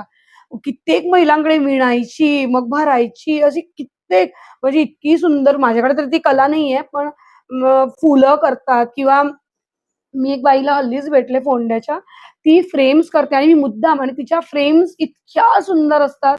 आणि त्या बाईचं जेव्हा मी स्टोरी इतक्या सुंदर, मला वाटलं की म्हणजे तिच्याकडे इतकी चांगली कला आहे. ती तिकडे बसून करत होती आणि तिची परिस्थिती इतकी खराब होती. मी मुद्दामून तिच्याकडून 2 घेतल्या.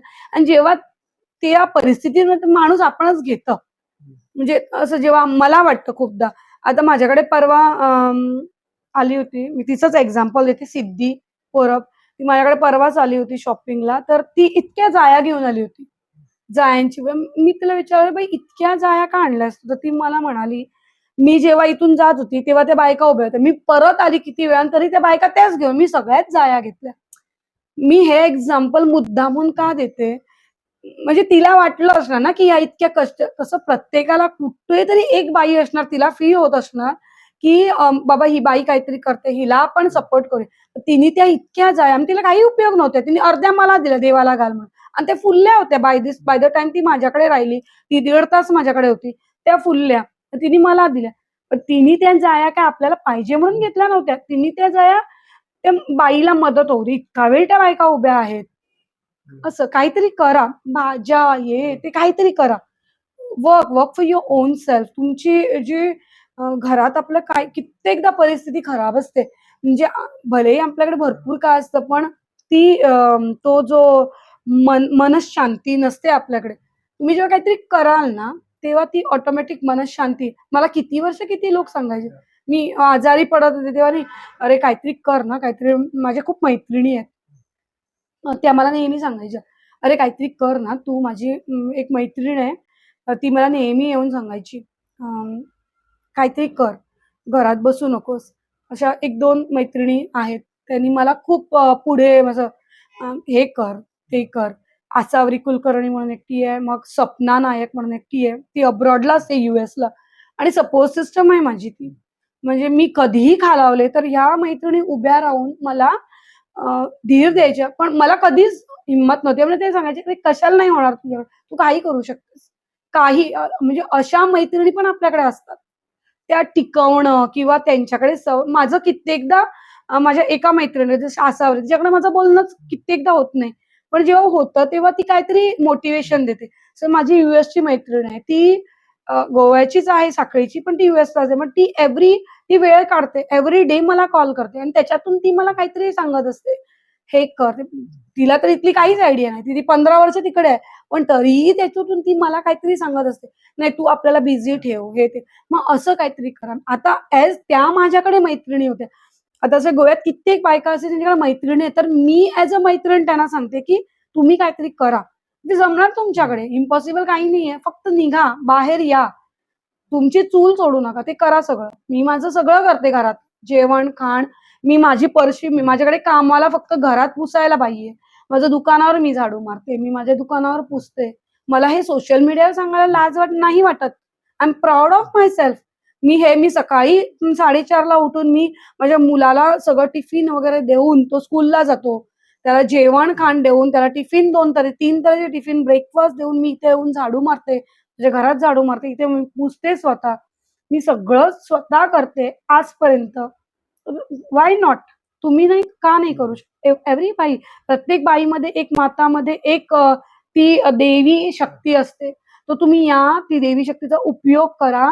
कारण आपण जन्माला आलोय, काहीतरी करणं भाग आहे. तेच आपण जॉब थोड्यांना असते ती सवय ना, जॉब माझा जॉब आहे. नाही, जॉब तुमचा आहे. काही जणांना आवडतोही तो जॉब. त्याच्याहूनही तुम्हाला काही करायचं असेल, त्याच्यात तुम्हाला कंटाळा आला असेल किंवा ते करा. मी रिक्वेस्ट करते आणि मी तुला खरंच तू आज माझं घेते जो इंटरव्ह्यू घेतोयस किंवा हे जे आमचं बोलणं झालंय, मी खरंच तुला ॲज अ मुलगा, तू पण एक छोटा मुलगाच आहेस, असं काही मोठा कोणी पुरुष म्हणजे असं नाहीये. तर तुला मी खरंच हॅट्स ऑफ तुला. तू बायकांसाठी तू काहीतरी करतोस. मी बायकांना देतेय मेसेज, पण बायकांसाठी जो मुलगा काहीतरी करतो, मला तुला मेसेज द्यायचा आहे की तुला हॅट्स ऑफ. खरंच नमन तुला, की तू आमच्यासाठी करतोयस आणि तुझ्या निमित्ताने, एका मुलाच्या निमित्ताने बायका पुढे येणार आहेत. आणि मी हे सोशल मीडियावर सांगू शकले नसते. तू आलास म्हणून मी बायकांना मेसेज देतेय. हे सगळं सांगण्याच्या मागे तू आहेस माझ्या. मला अनेक असं विचारायचं होतं की की आता एक बायकांच्या मनात पण असतं की मला बिझनेस करायचा आहे, पण कुठला बिझनेस करायचा आहे डोक्यात नसतं किंवा येत नाही. बिझनेस करायचं माहिती असतं. तेव्हा त्यांनी कसं काय करायचं? नाही, जसं मी म्हणाले, तेव्हा तुमची जी कॅपॅसिटी आहे किंवा तुम्हाला, पण मी तुला सांगू, आता तू हे करतोयस, ही आवड आहे तुझी. ही टोटली तू आवडीनं, तू पैशासाठी नाही करते, मलाही माहिती आहे, सगळ्यांना माहिती. प्रत्येक बाईमध्ये काहीतरी आवड असते. जसं मी म्हणाले, मला कपडे घालायची आवड होती. कपडे विकायची नाही, कपडे घालायची. त्यातून मला आवड आली की मी कपडे विकायची. तर मी घालू शकते कपडे. मी वेगळं ती बाई का नाही घालू शकत? तर मला ही साडी आवडते, तर त्या बाईने का नाही घालावी? तर कुठल्यातरी बाईला विणायचं आवडत असेल, तर ते विणा ना. विणून त्याचा बिझनेस करा. किंवा कुठल्या बाईला पेंटिंग आवडत असेल. कित्येक बायका हे फुलं करतात किंवा कित्येक बायका गार्डनिंग करतात.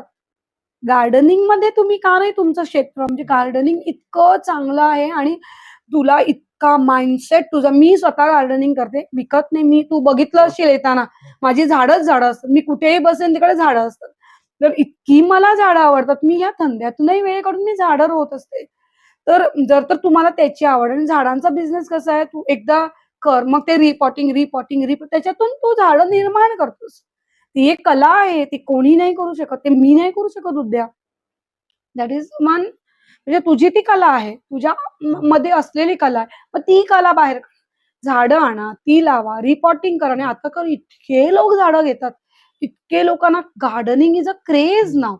खूप लोक आपलं घर सजवण्यासाठी, कारण माझ्याकडे कित्येक जण येतात, अरे तुझ्याकडे इतकी झाड. मी मग असं म्हणते, नाही कोणतरी बिझनेस करत त्याच्याकडून जाऊन घ्या, त्यांना होऊ दे ना बिझनेस, मग ते करा.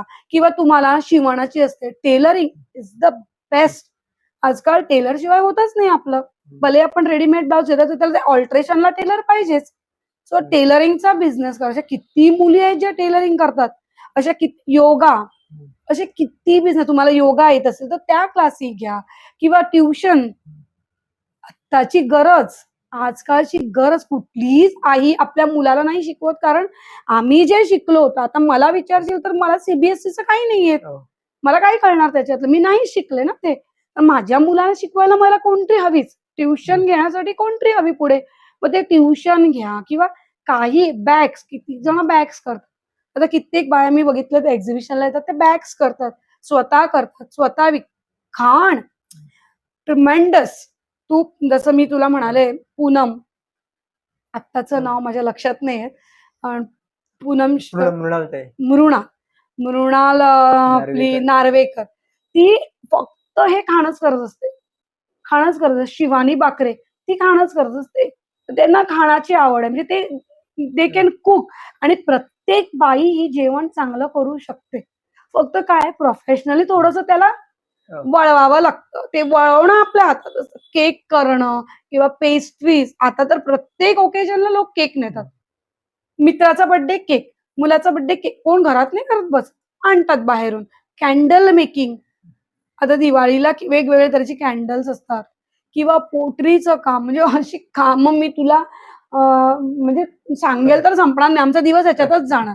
एम्ब्रॉयडरी वर्क, आता तर आरी वर्क, त्याला तर लोक 4,000-4,000 घेतात. एक आरी वर्क 4,000. ऑफकोर्स त्याच्यात कष्ट असतात, पण ते तुम्ही करू शकता. मग ते आपल्या नऊवारी शिवतात लोक, म्हणजे असे कित्येक, मी सांगूच शकत नाही तुला, असे कित्येक बिझनेस माझ्या सुद्धा डोक्यात आहे. मलाही आवडतात, पण मला मला वाटलं की मला कपडे आवडतात, मी कपडे काढले. कुणाला वाटेल आपल्याला हे आवडतं तर हे करा. कुणाला वाटेल की, आणि काही बायका रिपेअरिंग करतात, मोबाईल रिपेअरिंग, आता ते पण चालतं. माझ्या एक मित्राची बायको होती, तिने मोबाईलचं रिपेअरिंगचं शॉप सुरू केलेलं. म्हणजे काही ना काही, काही असं काहीच नाही जे नाहीये, काहीच नाहीये. तू झाडं लाव, त्याची फळं विक, तू भाज्या लाव, भाज्या विक. भाज्या तर आता प्रत्येकाला, मी स्वतः जाऊन लोकल बाजारमध्ये, मला भाजी हवी असते आणि ती लोकलच हवी असते भाजी. मी कितीदा शोधते, अरे भाज्या लाव, आम्ही घरात भाज्या लावतो. ते करा, भाज्या लावायचा बिझनेस. ते कठीण वाटलं. आणि काही भाज्यांच्या बिया विकतो आम्ही. तर कित्येक बायका आपण बघितलंय बाजारात, बायकाच बसलेल्या असतात. सो मी प्रत्येकाला हे सांगेन की तुमची आवड, मी सांगू शकत नाही. मी तुला नाही सांगू शकत की अरे बाबा तू एक काम कर, तू मरे अशी हाड आणि हे कर, नाही. ते तुझ्या डोक्यात असलं पाहिजे, तुझी आवड असली पाहिजे त्याची. मला किती जाणार, किती बिझनेस आहे, तू काही करू शकते, मी काही नाही करू शकत. ही माझी आवड आहे, तीच मी करू शकते, करू काही शकते. पण आवड जी आहे, आज जर तर मी ह्याच्याबद्दल अजून कुठला धंदा घातला असताना मी फ्रस्ट्रेट झाले, माझी आवडच नव्हती आणि विकायला पाहिजे आणि विकायला. आज मला आवडतं कपडे विकायला, मी तुलाही देऊ शकते. कित्येक मुलगे येतात माझ्याकडे न्यायला ड्रेस, मी सरळ विचारते, गर्लफ्रेंडांग रे, मी विचारते गर्लफ्रेंडांग जाय रे, तर मग ते लाजतात बिचारे थोडे.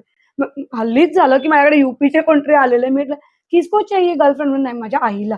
मला पण असं वाटलं रे मी काय प्रश्न विचार, मग मी त्याला म्हटलं की बाबा आईला तर एक चांगलं काहीतरी, गर्लफ्रेंडला तुला प्रत्येक वेळा न्यायचं आहे तर एक छोटस काहीतरी नाही, आईला तर बाबा बरं नाही. म्हणजे दिस इज अ मार्केटिंग पॉलिसी, आणि ट्राय.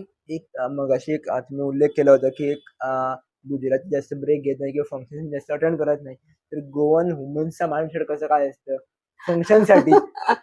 फंक्शनसाठी एक तर नवी साडी पाहिजे, पाहिजे म्हणजे पाहिजेच. कुठलीही बाई असू, श्रीमंतातली श्रीमंत, गरीबातली रिपीट करणं हे बायकांच्या ह्याच्यात बसतच नाही. म्हणजे तो हेच नाहीये बायकांचं की ते रिपीट करायचं, चान्सच नाही, ते रिपीट करूच शकत. तर प्रत्येक बायला ओकेजन बायका सोडत नाही.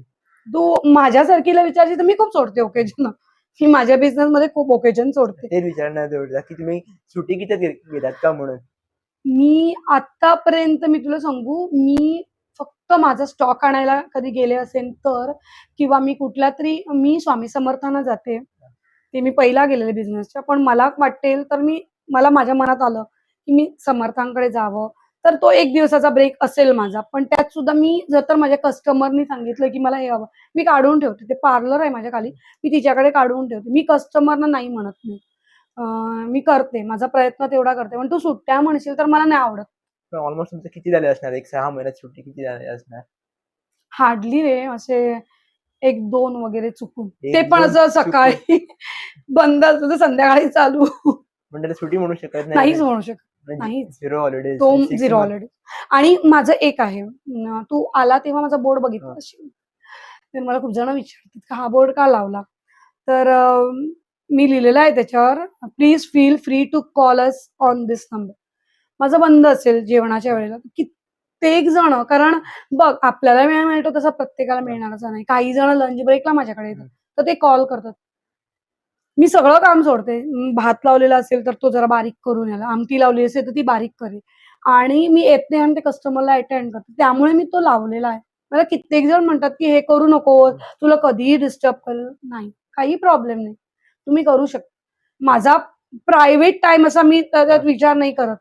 त्याला गरज आहे ना त्यावेळेला, त्या गरजेला जर तर आपण त्या कस्टमरच्या नाही, तो गरज जर तर आपण भागवू शकत नाही, तर आपण धंदा करून फायदा नाही. ते माइंडसेट आहे तर तुम्ही धंदा करू शकता. तू म्हणशील ना माझे 2 अंक बन म्हणजे 2 4 अंगू त्यातले. माझ्यात ते नाहीये. तू कधीही कॉल कर मला. तू सकाळी 9ला माझ्याकडे असे कस्टमर आहेत. माझ्याकडे एक कस्टमर अशी आहे, तिला नेक्स्ट डे काहीतरी स्कूलमध्ये आणि तिने मला 10 वाजता फोन केला. म्हणाली, की "मी 10:30ला येणार आहे." म्हटलं, "ये." 10:30ला मी तिला ड्रेस दिला. म्हटलं, "पण एक माझ्याकडे अल्टरेशन नाहीये, तुला करून घे." म्हणली, "नाही, मला फिटिंगचा ड्रेस दे." अशा कित्येक अशा नर्स आहे, एक नर्स आहे ती जाते इथून. एक दिवशी तिला काहीतरी दुसऱ्या दिवशी गिफ्ट आणि तिला बाहेरच्या बाहेर जायचं होतं. म्हणाली गिफ्ट द्यायचं. ती माझ्याकडे 10:45ला आली. मला फोन केला, म्हणाली, "उघडशील का? मला ड्युटीला जायचंय. मी 10:30 11:45च्या दरम्यान मी उघडलं. मी दिलं." नाही, समटाईम्स इट इज रिस्की. मला तेही माहितीये. कारण माझं कसं आहे, माझ्या घरातच दुकान असल्यामुळे मी हे करू शकते. आता कित्येक जण दुकान बंद करून घरी जाणार त्याला पॉसिबल नाहीये. ते बिचारे कसे येतील? बाबा घरातून येणं मुश्किल आहे. ते नाही येऊ शकत. मी त्यांना नाही सांगत पण आहे. असं डेडिकेशन कसं तुमचं एवढ्यात आहे की बा मी लहानपणापासून डेडिकेशन देऊन आले. मी माझं लहानपणापासून जे जर्नी झाली आहे ना, तुला कौशिक कौशिक खरं सांग कौश कौशल खरं सॉरी कौशल खरं सांगते, माझं जो जर्नी आहे ना, तो स्ट्रगलिंग गेलाय. आजपर्यंत मी स्ट्रगल करते जीवनात. भलेही माझ्याकडे सगळं आहे, पण माझा स्ट्रगलिंगचा जो पार्ट आहे, तो कधीच गेलेला नाही. मी अजूनही स्ट्रगल करणार जोपर्यंत मी शेवटचा श्वास घेणार.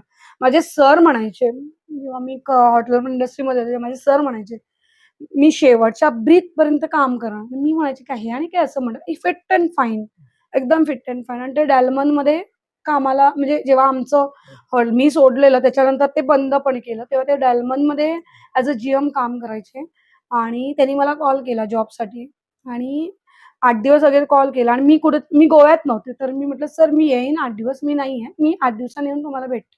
आणि मलाही वाटलं की जॉब करावा आणि ते त्यांच्या अंडर काम करणं वॉज रिअली गुड.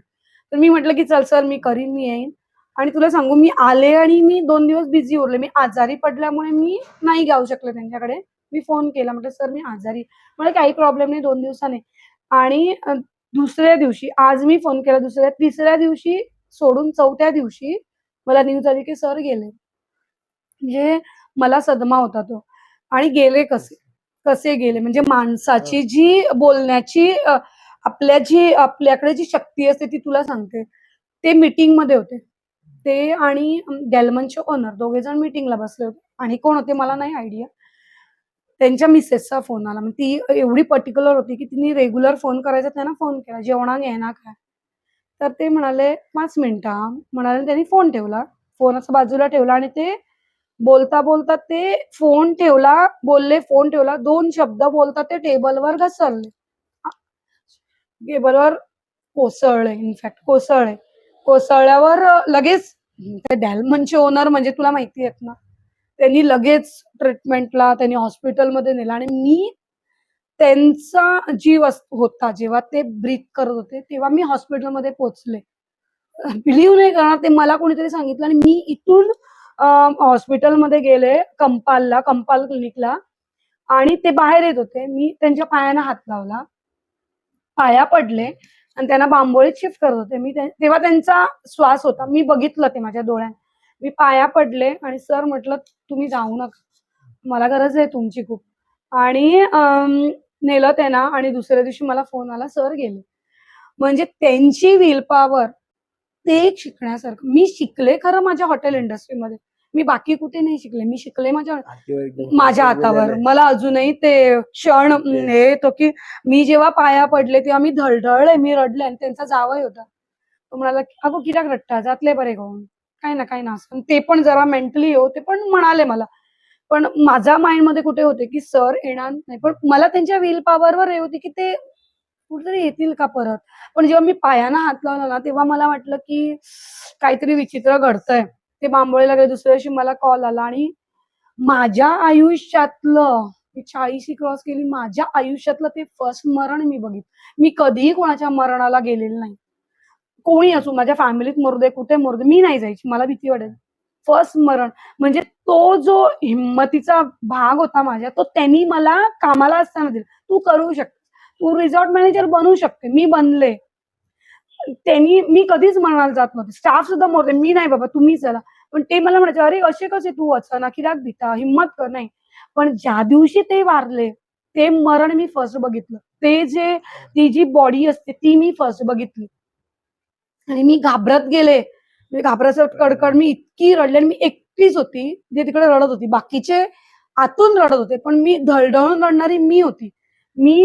मला असं धरून नेलं कोणीतरी आणि मी एक चक्र काढलं आणि मला नाही झालं पुढचं काढायला. मी म्हटलं, "नाही, मला नाही जमणार." ते मरण मी फर्स्ट बघितलं आणि ते मरण वेगळं होतं. म्हणजे माझ्यासाठी तो तेव्हा मी मरण बघण्याची हिंमत तेव्हा आली माझ्यात. म्हणजे प्रत्येक गोष्ट मला माझ्या सरांनी दिली आणि ते मरण बघणंही माझ्या सरांनी दिलं. सो मी जो एक्सपिरियन्स लाईफमध्ये घेतला त्यांनी मी स्ट्रॉंग झाले. अशी स्ट्रॉंग होणं खूप कठीण होतं. माझी परिस्थिती खूप वेगळी होती. ती सांगण्याजोगतही नाहीये. पण आजपर्यंत जे स्ट्रगल केलं, ते प्रत्येक स्ट्रगलात ते माझ्याबरोबर होते. मी वरच्या शिखराला पोहोचले. त्यांचा जो भाग होता तो मोठा होता. सो मी प्रत्येकाला हे म्हणेन, की तुम्हाला पण इन्स्पिरेशनसाठी कोणतरी असणार, करा. सपोर्ट सिस्टम आपल्याकडे असतो. आपल्याकडे कॅपॅसिटी आहे. आपण त्याच्यात ठाम उभं राहायला पाहिजे. हार नाही मानली पाहिजे. हरतो आपण. मी हरले खूपदा. मी भरपूरदा जीवनात हरले. माझ्या जीवनात मी हरलेच आणि अजूनही मी हरून शिकते. पण मी हार मानत नाही. ती हार मला अशी म्हणजे तिला मी विचारच नाही करत. ती हारच नाहीये माझी. माणूस माणसं मी भरपूर माणसं जवळ केली. ती गेलीही माणसं माझ्याकडून. आली, गेली, आली, गेली. जसं मी म्हणाले 2 मैत्रिणी. अजूनही 2 खांबसारखी माझ्याबरोबर उभ्या असतात. मी काल सुद्धा बोलली तिच्याकडे आणि इट इज फायनली दे. म्हणजे I am very satisfied with a life only on account of this, की मी उभी राहते आणि मी उभी राहत राहणार शेवटपर्यंत. माझा जसं ती ती शेवटचा श्वास त्यांचा कुठे होता माहितीये? कामात. ते मीटिंगमध्ये होते आणि शेवटचा श्वास त्याने मीटिंगमध्ये आणि ते नेहमी म्हणायचे, "मी जाणार तो माझ्या शेवटच्या श्वासपर्यंत काम करणार." आणि मी तुला सांगते, मी शेवटच्या श्वासपर्यंत स्ट्रगल करणार. तो मग शेवटचा श्वास कधीही असू दे. पण स्ट्रगल सोडणार नाही. मी नाही बंद करणार आहे. मी चालूच ठेवणार. Struggle is a part of a life. Of course, always for everybody. माझ्यासाठीच नाहीये. प्रत्येकासाठी मी सांगते स्ट्रगल हॅज टू बी. बसून काहीही होत नाही. आणि शेवट एंड ऑफ द डे लोक म्हणतात, "अरे किती केलं त्याने? बसून खाल्ले आणि गेलं." मे बी ते त्याच्या नशिबात असणार. ते मी बोलू शकत नाही. प्रत्येक जणांकडे ती कॅपॅसिटी नसते. ते त्याचा नशिबाचा भाग आहे. मी प्रत्येकाला नाही म्हणणार, तू उठ आणि तू कर." नाही. तो नशिबाचा भाग आहे. शेवट आपल्यावर आहे. शेवट मी कितीही हा मेसेज आपल्यावर आहे. पण इन्स्पिरेशन कोणतरी असतं. And I think you are inspiration for me. म्हणजे तू आज घेतलं, त्याच्यातून मी सांगितलं, त्याच्यातनं कोणीतरी घ्यावं. हा इंटरव्ह्यू 10च्या म्हणजे माझ्याहून अशा 10 पटीने बायका निर्माण व्हाव्या, की त्यांनी आपलं काहीतरी करावं. Yes. Thank you ma'am for sharing your experience and knowledge. So much. मला खूप बरं वाटलं तुझ्याकडून. Thank you.